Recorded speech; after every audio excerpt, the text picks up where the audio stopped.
안녕하세요. 두목TV 밑줄입니다.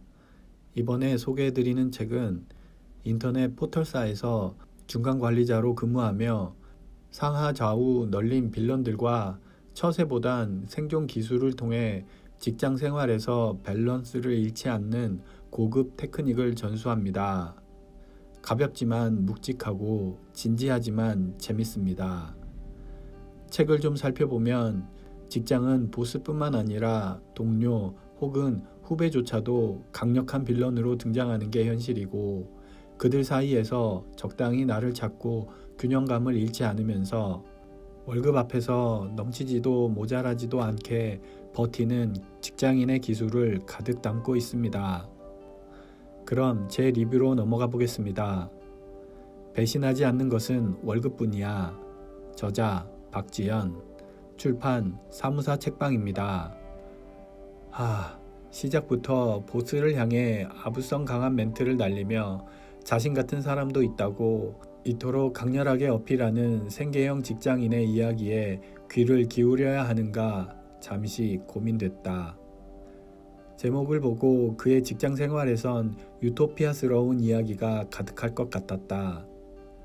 나와 다른 세계에 있을 것 같은 느낌이란 월급의 배신 따위를 운운할 정도니 도끼인 객이긴 하겠지만, 여하튼 직장은 나를 갉아내야만 살아남는 곳이라는 절박함에 사로잡혀 사는 인간인 내게는 무척 호기심을 부추기는 부류는 분명하다. 나와 다른 부류지만 희한하게 공감된다. 지금 내 길에서만큼은 어떻게 해야 하는지 내가 가장 잘 알고 있으니 조언은 사절이다. 40쪽. 촌철살인이란 말이 적확하게 맞아떨어진다 싶을 정도로 표현이 강렬하다. 뚜러펑을 들이부어 변기를 뚫을 때처럼 시원하고 청량감이 넘치긴 하지만, 곳곳에 등장하는 빌런의 모습에서 이래저래 자유로울 사람이 별로 없지 않을까라는 생각이 들어 찝찝하다. 직장사 고단함이 대놓고 드러나진 않지만 그 안에 펼쳐지는 스펙터클하고 버라이어티한 관계의 농도가 고스란히 전해진다. 좋은 동료든 상사든 사랑은 하되 늘 함께 할 수 있거나 함께 시간을 공유할 지속 가능한 가치를 나눌 수 있는 것은 아니라고 확실히 선을 그을 정도로 작가는 관계를 명쾌하게 정리한다.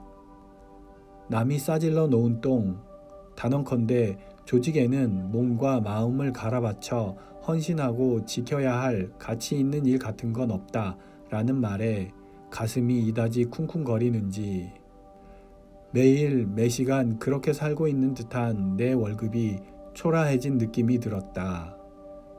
난 잔다르크도 아닌데도 그럴진데, 정작 잔다르크류의 그런 사람이라면 이래저래 버티기 얼마나 힘들지 가늠도 안 된다. 분명 오지랖과는 결이 다르다. 작가도 책도 볼매다. 그저 기계처럼 따박따박 나오는 월급 주머니를 사랑하자라는 줄 알았더니, 조직의 평화를 위해 팔은 남이 걷게 만들고, 그딴 건 관리자나 중간관리자도 안 하니까 자신은 적당히 선을 지키면서 할 일만 제대로 하며 월급을 사랑하자라는 태도의 가르침을 전수한다. 슬기로운 회사 생활의 진수가 아닐까 싶다.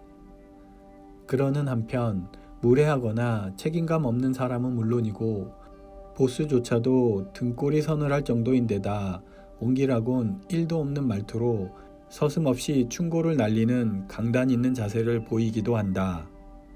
참 마음에 들고 매력적이다. 성공과 실패는 먼 훗날 모든 파티가 다 끝난 다음 회고하는 사람이 어디에 어떤 모습으로 서 있느냐에 따라 달라질 것이다.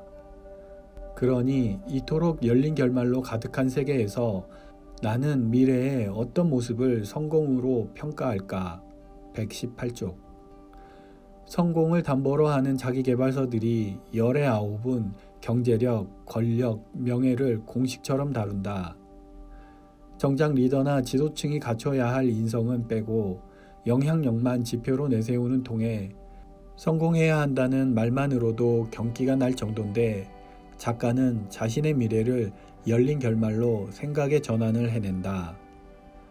나는 은퇴를 입에 오르내리는 시기인데도 여전히 평직원이라서 성공은커녕 쪽이나 팔리지 않으면 다행인데 작가의 말에 내 결말은 어떤 장르로 내볼까 하는 재밌는 상상도 해본다.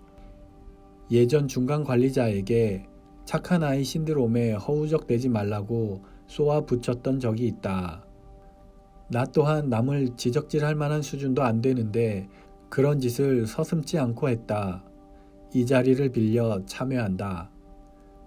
여기저기 흘러다니는 일을 주어다 벌리기만 하고 그 팀원들은 땜질하느라 에너지란 에너지를 다 방전시키곤 했다. 그러다 뒷담화도 하고 질책도 했지만 결국 나 몰라라 하면서 평화로운 직장생활 구현 스킬로 역량 강화하던 지난 일들이 떠올랐다. 뭐 직장은 내게 여전히 유토피아는 될 수 없는 곳이지만 그래도 딱 월급만큼은 행복할 수 있는 곳이기에 나의 하루는 상하좌우에 널린 빌런들을 무찌르려 애쓰기보다는 그들의 촉수가 닿지 않을 정도의 거리를 유지한 채 웅크리는 현명함을 키우는 중이다. 뒤통수를 힘껏 맞은 것처럼 멍해져 곱씹은 문장이 있다. 회사가 너무 싫을 땐 쉬거나 때려치우는 게 아니라 싫은 걸 끌어안는 선택을 하라는 말이다. 싫은 것으로 더 싫어지는 것들이 잠식당할 때 그때 그게 적이든 일이든 관계없이 싫은 것을 선택할 때 에너지가 바뀌고 관습적으로 해오던 것들이 새로워질 수 있다고 작가는 말한다.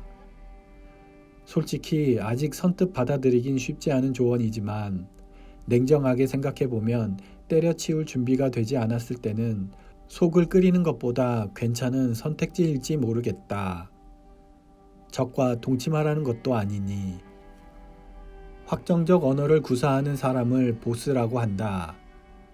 확고한 언어를 구사하는 사람을 리더라고 한다. 153쪽. 자, 당신은 누구와 일하는가? 다시 봐도 기막힌 설명이다. 우리에겐 리더가 필요하지만 보통은 보스만 나타난다. 그것도 빌런이면 답도 없는데 말이다. 한편 보스 평가와는 다르게 사회기술에서 조직협력이 어떤 의미인지 깊게 깨달음을 전한다. 분명 그렇다. 조직이든 사회든 무소의 뿔처럼 혼자 갈 수는 없는 일이지 않겠는가. 이 책은 작가의 자아 성찰이 풍부하게 담긴 일기에 가깝다는 생각을 한다. 여러 빌런이 주는 하루의 고된 일과 끝에 방언처럼 터져나오는 욕짓거리와 신세 한탄으로 점철된 게 아니라 조직에서 나를 찾고자 하는 그렇게 질문을 바꿔 성찰하니 회사가 작은 사회가 되고 타인에 대한 이해와 공감 능력이 레벨업되는 순간을 월급만큼이나 기뻐할 줄 아는 그런 시간을 돌아보는 것이라는 생각이 들었다. 분명 그는 자신을 잘 알고 있다.